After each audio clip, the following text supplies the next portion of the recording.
Olá, todo mundo. É um prazer enorme ter vocês novamente aqui no nosso programa. Já estamos na 10ª edição do Economia Fora do Eixo.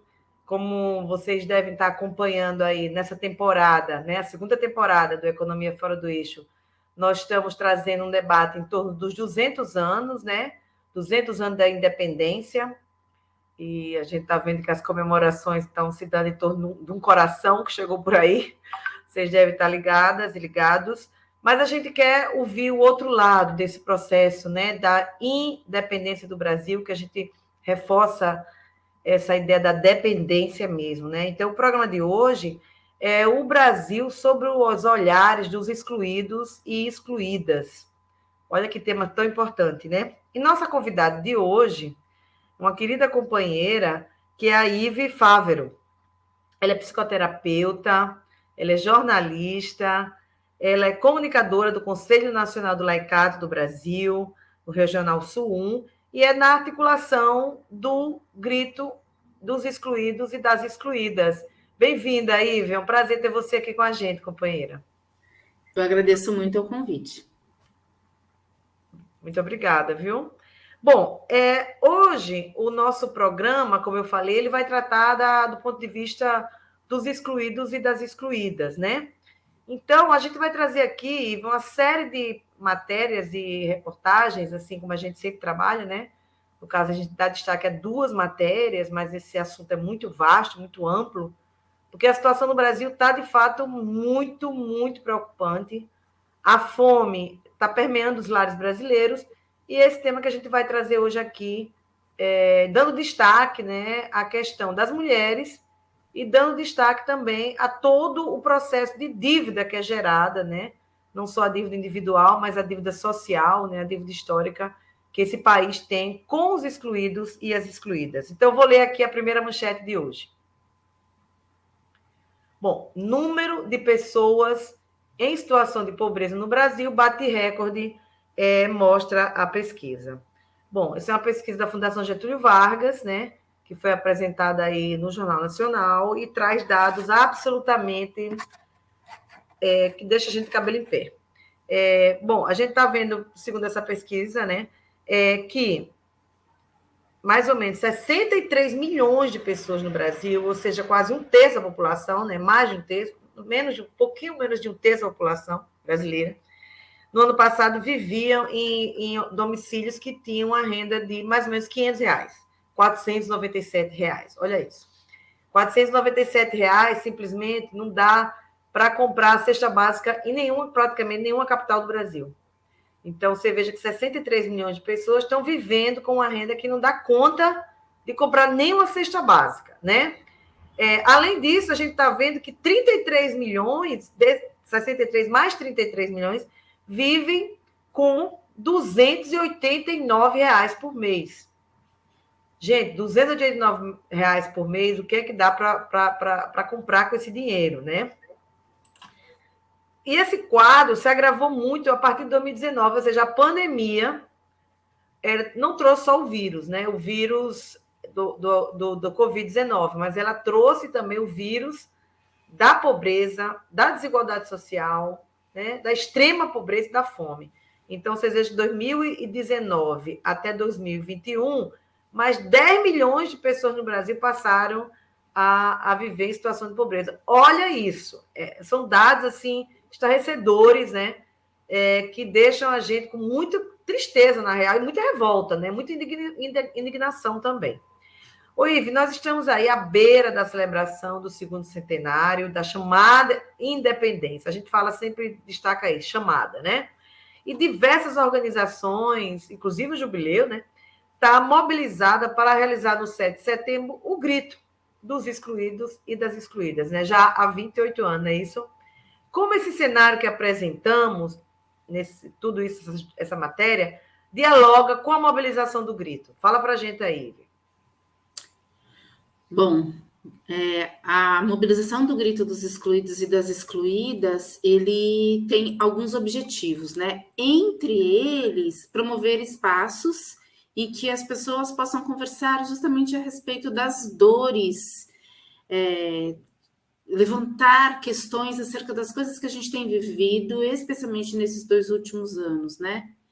Então, falar e defender os direitos fundamentais, saúde, educação, moradia, alimentação, segurança, transporte e tantos outros gritos que são importantes à nossa população, especialmente a população invisibilizada. Essa pesquisa, né, que revela que 33 milhões de pessoas vivem com menos de 289 reais por mês, é um horror. Quando a gente pensa isso, a gente se entristece e a gente tem cada vez mais a certeza de que devemos realmente ir para as ruas e gritar por dignidade, gritar por saúde, gritar em defesa dessa população, em especial as mulheres e em especial, mais especial ainda, em relação às mulheres negras, né? Que no mercado de trabalho são as primeiras a perder o emprego, são as que ganham menos, são as que são, né, que estão ali na base da pirâmide mesmo, trabalhando em casas de outras famílias, trabalhando em subempregos, e normalmente as mulheres, e em especial as mulheres negras, são as responsáveis pela subsistência das suas famílias. Então, veja o quanto é importante a gente levantar as nossas vozes, a gente pensar com e para essa população, né? Você ter quase 10 milhões de brasileiros passando em situação de pobreza na região da costa da Mata Atlântica, que é da onde eu falo, a gente passa pelas ruas da cidade, no caso específico de Santos, e a gente vê muita gente vivendo em situação de rua, famílias inteiras. E assim, se o quadro antes da pandemia já era super alarmante, a gente já via pessoas morando nas palafitas, as palafitas de Santos é a maior, né, palafita, favela sobre palafitas da América Latina. Então a gente já via isso, a gente já via as águas invadindo as casas das pessoas, porque moramos em uma região em que a cidade está abaixo do nível do mar. Então, isso já, por si só, já é terrível, já é difícil. E aí, a gente vem para um processo pandêmico em que acontece tudo o que acontece, né? E a gente vê, então, as pessoas que já viviam em condições subhumanas indo viver nas ruas mesmo, famílias inteiras que perderam tudo, que perderam emprego, que perderam entes queridos e estão vivendo, então, nessa situação em que os dados revelam, como você bem disse, né, que quase 1/3 da população brasileira tem menos de meio salário mínimo para passar o mês. Veja, quando a gente fala em salário mínimo, a gente está falando de R$ 1.200. Quando você diz que 10 milhões de pessoas têm menos de R$ 600, no caso aqui, R$ 289 por mês, que coisa difícil, né, que a gente tem, que realidade é essa que a gente vive às vésperas dessa tal independência, né, que, na verdade, a gente sabe a que preço foi historicamente para o nosso país e pagamos a conta até hoje, né?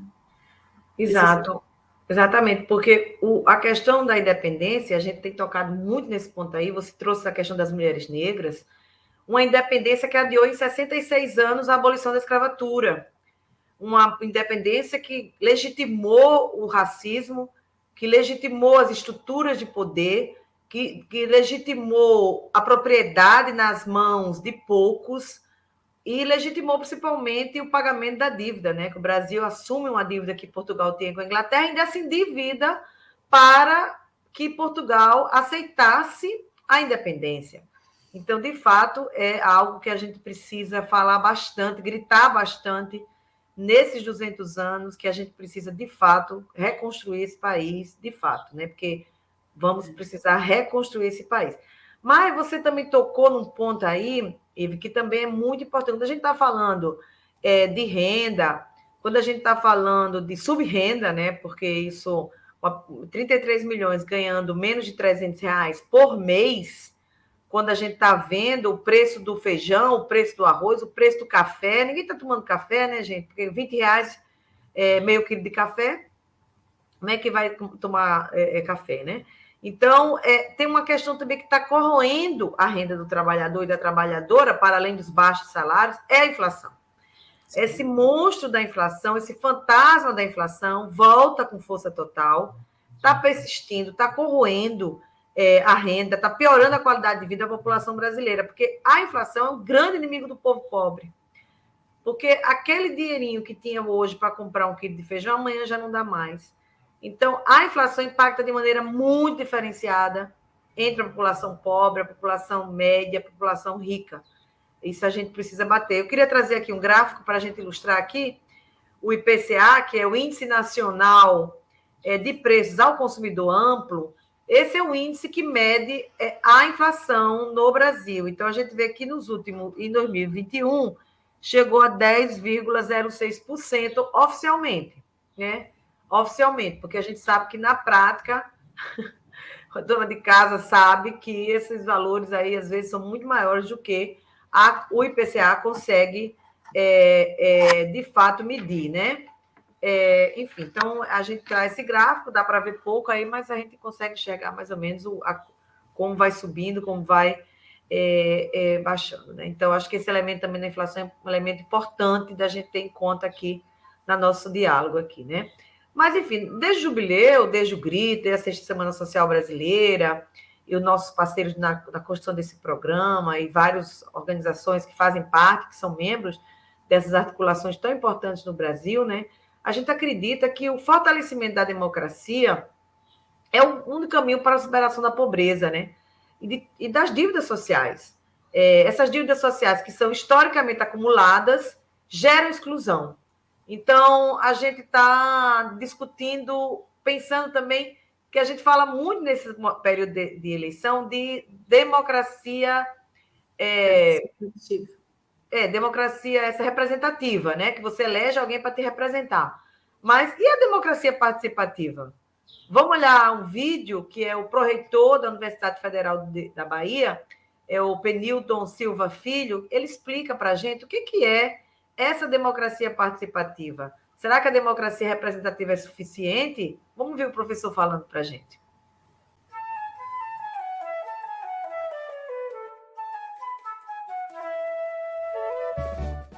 Penilton Silva Filho, professor da Universidade Federal da Bahia, doutor em Educação, atualmente pró-reitor de ensino de graduação. No Brasil se fala muito em democracia. Todas as pessoas reclamam que nós precisamos ter um país democrático. Entretanto, o Brasil foi um país que construiu sua democracia muito tardiamente. Tivemos mais de 380 anos de escravidão, de colônia e de império. A nascente república não promoveu a inclusão social daqueles que eram escravizados. Nós só começamos realmente a construir a democracia a partir da década de 1980 e tivemos um grande marco dessa democracia em 1988, com a Constituição. Mas a democracia não deve ser somente a democracia formal, a democracia em que se vota e se é votada a cada 4 anos. A verdadeira democracia, que nós chamamos de democracia material ou democracia substantiva, é aquela onde nós temos nossos direitos sociais assegurados. O direito à educação, à saúde, à alimentação, à habitação, a emprego, a cultura. E essa democracia só vai ser verdadeiramente construída quando nós conseguirmos ter um nível de participação da sociedade. Por isso que o caminho para nós termos uma democracia social, com os direitos sociais assegurados, é a democracia participativa. Nós temos hoje muito da democracia representativa, que é importante. Nós elegemos nossos representantes, nossos governadores, prefeitos, presidentes, elegemos nossos deputados e senadores, mas nós precisamos de mais. Precisamos efetivamente contar com a participação das pessoas entre as eleições, participando na elaboração das políticas públicas, participando dos conselhos, participando da fiscalização das políticas públicas, participando de maneira efetiva, reivindicando os direitos. Ou seja, o caminho para a felicidade, o caminho para a justiça social é justamente o caminho da democracia participativa, que é um estágio superior à democracia representativa. Por tudo isso, vamos, no dia 7 de setembro, participar do Grito dos Excluídos. Contamos com todos.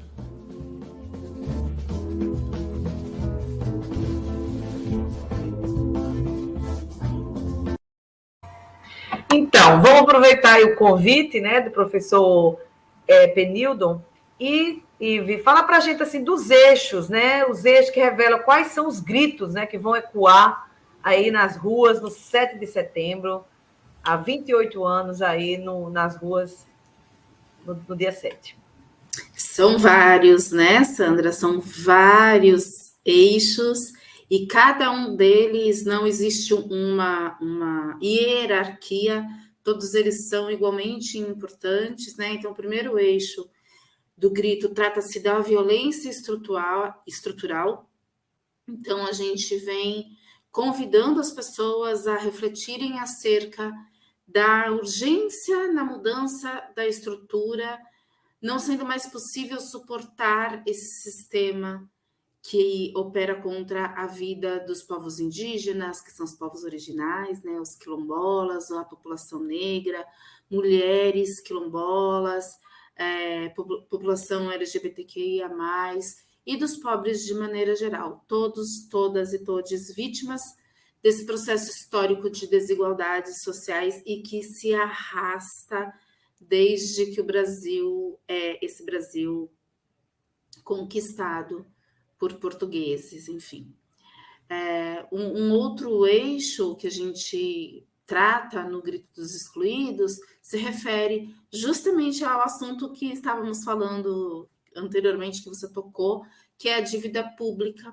Além da dívida pública, dívidas sociais e direitos humanos. A gente vive um período da nossa história em que tudo parece ter sido autorizado para que soframos mais, né? Especialmente na última década, por exemplo, em que a dívida praticamente dobrou e representa um impacto de mais de 50% nas despesas gerais da União. E não é só isso, né? A gente tem vivido uma perda da nossa soberania e da nossa autodeterminação. Tudo isso autorizado pelo nosso governo, e aí isso traz interferências, obviamente, nas decisões políticas, econômicas, nas privatizações, nas reformas, a entrega do patrimônio público, representa esse modelo de desenvolvimento que faz a gente perder diferentes oportunidades de negócios com outros países, enfim, e a alavanca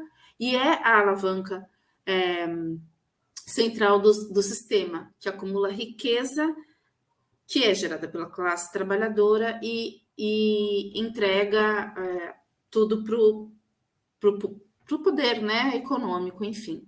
E aí não é à toa que a gente vê um número gigantesco de pessoas, a questão econômica de poucos multiplicando cada vez mais e de muitos diminuindo cada vez mais. Educação popular e trabalho de base é outro dos eixos, né? A gente entende que é importante construir um novo olhar, um novo país a partir da educação. A sociedade só se constitui mais justa, democrática e acolhedora quando a gente investe na educação e especialmente na educação popular de base. É assim que a gente consegue promover nos sujeitos a capacidade de interpretar diferentes contextos em que eles estão inseridos, e aí a gente muda tudo, né? Outro eixo é a democracia participativa e a democracia representativa, que o vídeo já explicou muito bem, né? Além da defesa dos territórios, que a gente não pode deixar de fora, afinal de contas, o território é o lugar onde se concretiza a vida. E os 3 T's. terra, teto e trabalho estão alinhados com a campanha da fraternidade, estão alinhados com os pedidos do Papa Francisco, né? Que é algo que a gente precisa pensar, refletir e lutar para a gente poder conseguir mudar o cenário econômico, político, social em que a nossa população está vivendo nesses tempos duros. São eixos estratégicos, estruturantes, né? Nesse processo de reconstrução do país que a gente tem falado, né?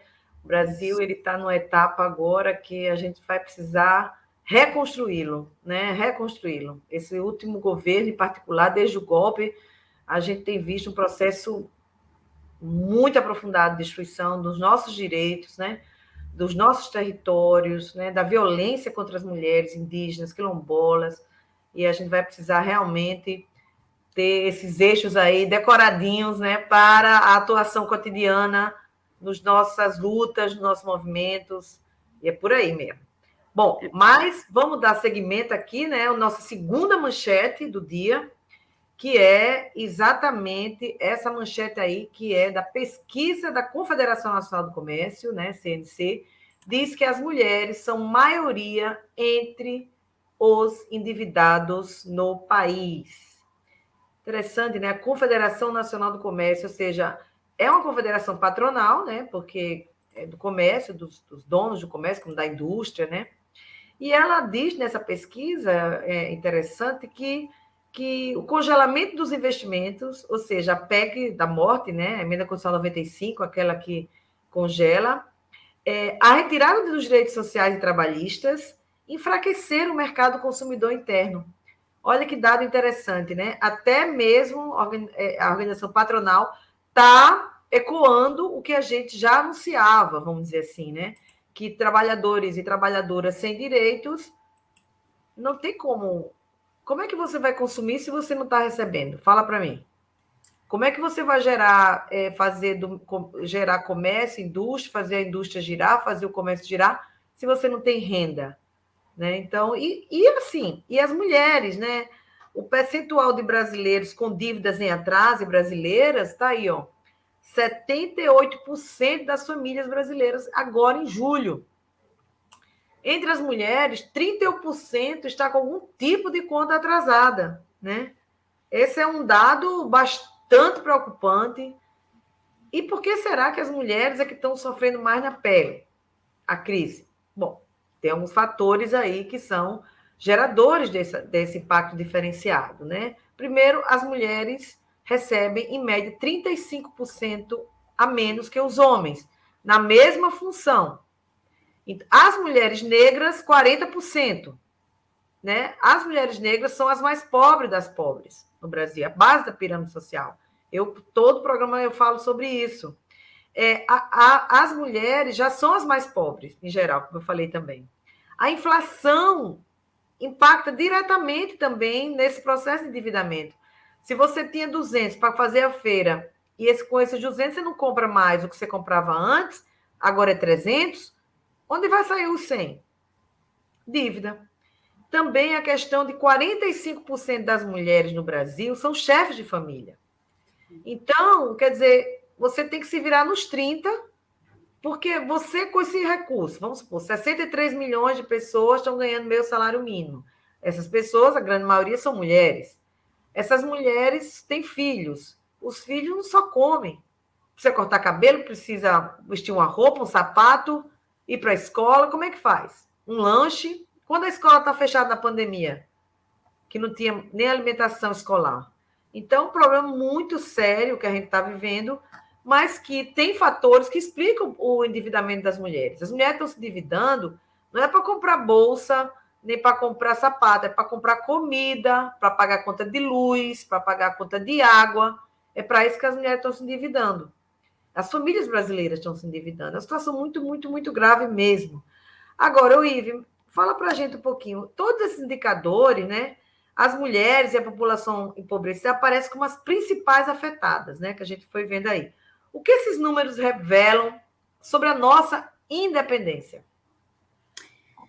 Bom, Esses números revelam que nós não somos independentes, né? Para início de conversa, nós dependemos, a gente vive num mundo globalizado, então não somos independentes. Dependemos de muitas coisas e dependemos fundamentalmente de políticas públicas, né?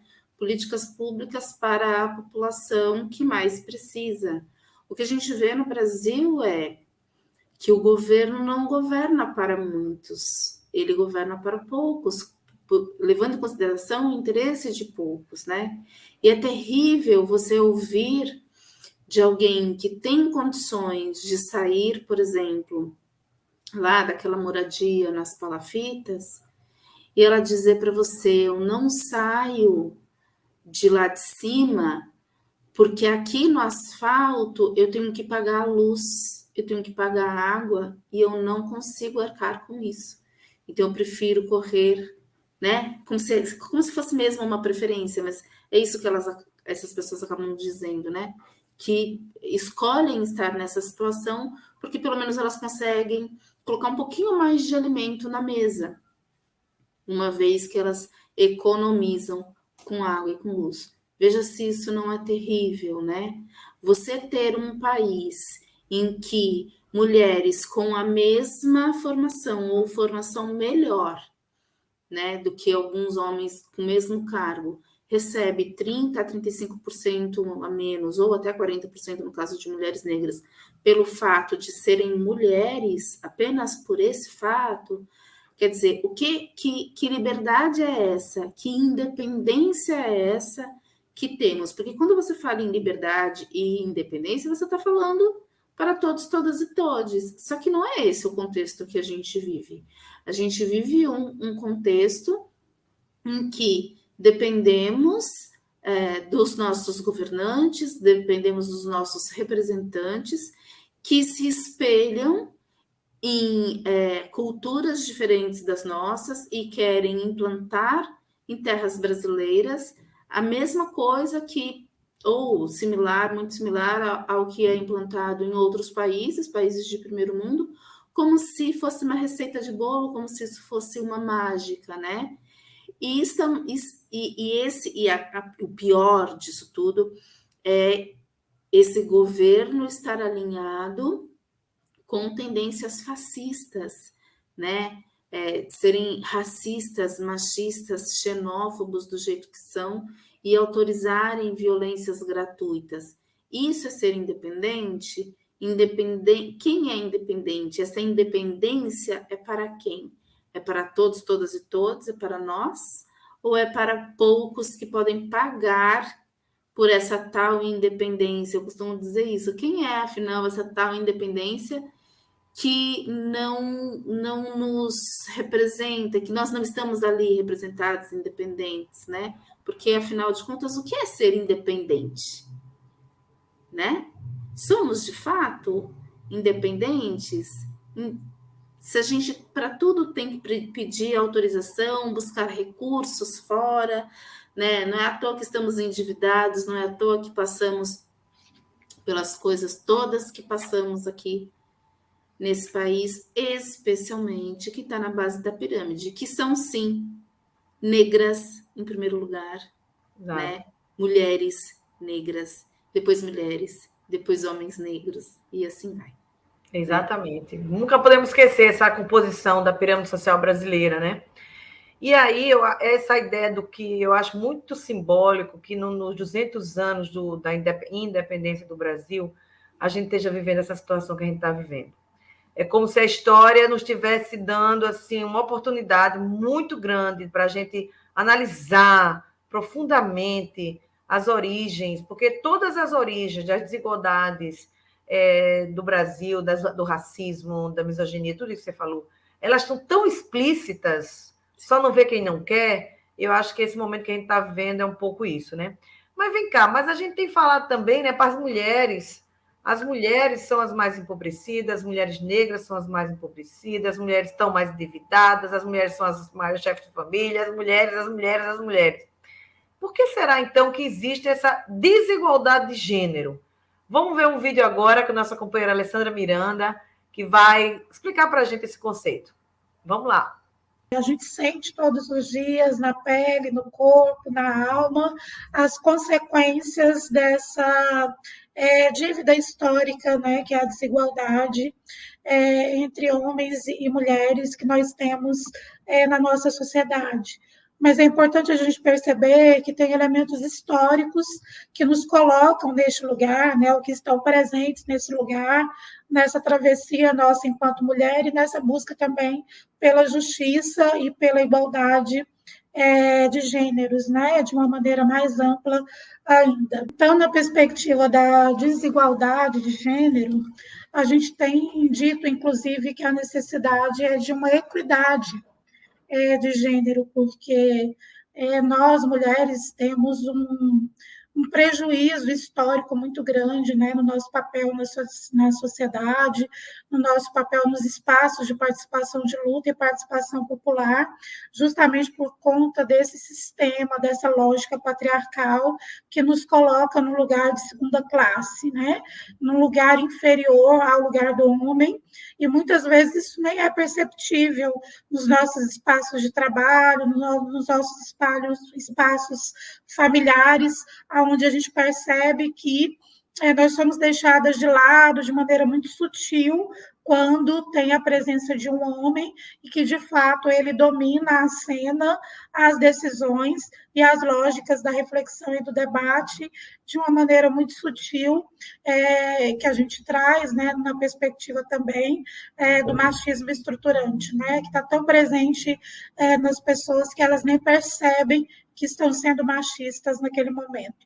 Então, essa lógica, né, da equidade ou da superação da desigualdade de gêneros é muito importante, porque nós ainda vivemos um Estado, e aí um Estado do ponto de vista político, né, e do ponto de vista também ideológico, onde as mulheres são vistas como pessoas de segunda classe ou com menos dignidade do que os homens. E aí, nessa perspectiva, então, a gente precisa primeiro de identificar quais são esses sinais, a partir das nossas trajetórias, a partir do nosso trabalho, das nossas vidas, das nossas relações afetivas, institucionais, né? Relações de amizade também, que nos colocam no lugar de perceber como é que eu estou sendo tratado, ou vivenciado, ou respeitada dentro desse espaço, né? Eu sou considerada na mesma dignidade que os homens que compartilham comigo também estão, ou eu sou considerada como uma pessoa, uma figura de segunda classe, ou subalterna dentro do lugar onde eu participo e trago a minha experiência, né? Então, é muito importante que a gente tenha esse olhar atento, crítico, observador das questões das mulheres, né, e do lugar das mulheres, dos nossos lugares, para que a gente possa avançar na superação para a garantia da igualdade ou da equidade de um lugar que a gente vem construindo e vem lutando muito para ser superado, mas que ainda tem traços muito evidentes de um machismo instaurado nas relações de uma maneira geral. Então, o acesso à moradia, o acesso à terra, o trabalho são elementos fundantes para a gente perceber como é que as desigualdades entre homens e mulheres ainda estão presentes nas realidades atuais. Pois é, a Alessandra traz tanta coisa, tantos elementos aí, né? Mas eu acho que esse elemento do modo de ser nessa sociedade patriarcal, ela realmente nos coloca como cidadãs de segunda categoria, né? Enfim, temos tanta coisa para lutar nesses anos todos aí, nesses 200 anos, mas é isso, seguimos em frente, temos o grito aí daqui a pouco, o 7 de setembro, vamos gritar, Brasil para quem, Brasil independência para quem, Brasil independente independente para quem, e para a gente estar aí nas ruas, como sempre estivemos nesses 28 anos, reiterando essa agenda. Ive, muito obrigada por sua participação. Não sei se você quiser dar uma despedida aí, pode falar, por favor. Eu que agradeço, muito honrada pelo convite. E cada vez que a gente fala e que refletimos acerca disso, né? Independência para quem? Me vem uma frase que também é o título de um livro e que marcou a minha vida lá no início dos anos 2000. Era um livro que falava especificamente da população com síndrome de Down. E o título do livro era Quem Cabe no Seu Todos. Porque muitas vezes nós falamos, né? Para todos, direito de todos, para todos, com todos. Agora, todo mundo cabe nesse todos? Quem é esse todos, afinal de contas, né? É a nossa independência. Essa independência é para quem, por quem e com quem. Essa é a reflexão que eu deixo para pensarmos aqui às vésperas do grito das excluídas e dos excluídos. Estamos falando com todas, todos e todes, mas afinal de contas, quem são esses todos, todas e todes que cabem aqui nessa discussão? É importante a gente pensar nisso, né? Muito obrigada, Iva. Excelente reflexão. Deixa aí para a gente continuar pensando, né? Muito obrigada. E então, gente, a gente aqui quer agradecer todo mundo também, agradecer as entidades membros, agradecer a Sexta Semana, as entidades membros do Jubileu Sul, as 27 organizações que compõem a rede, agradecer a articulação das articulação do grito dos excluídos e excluídas, e dizer que o nosso programa é transmitido pelo canal do YouTube, pelas redes sociais do Jubileu Sul, da Sexta Semana do Grito. Vão lá, curtam, assistam, divulguem se vocês gostarem, né? Seria muito bom a divulgação, contamos com ela para chegar a mais gente. Economia fora do eixo é um tema muito importante para a gente popularizar, para a gente conversar. E o próximo programa, a gente vai continuar nessa batida dos 200 anos, né? Da independência, e é o Brasil olhado do ponto de vista dos movimentos sociais. Vamos ver como que a gente dá essa olhada nesses 200 anos a partir da luta dos movimentos sociais. Então, muito obrigada mais uma vez pela audiência, e a gente se encontra aí nas redes para continuar o nosso debate, nossa reflexão. Muito obrigada e até a próxima.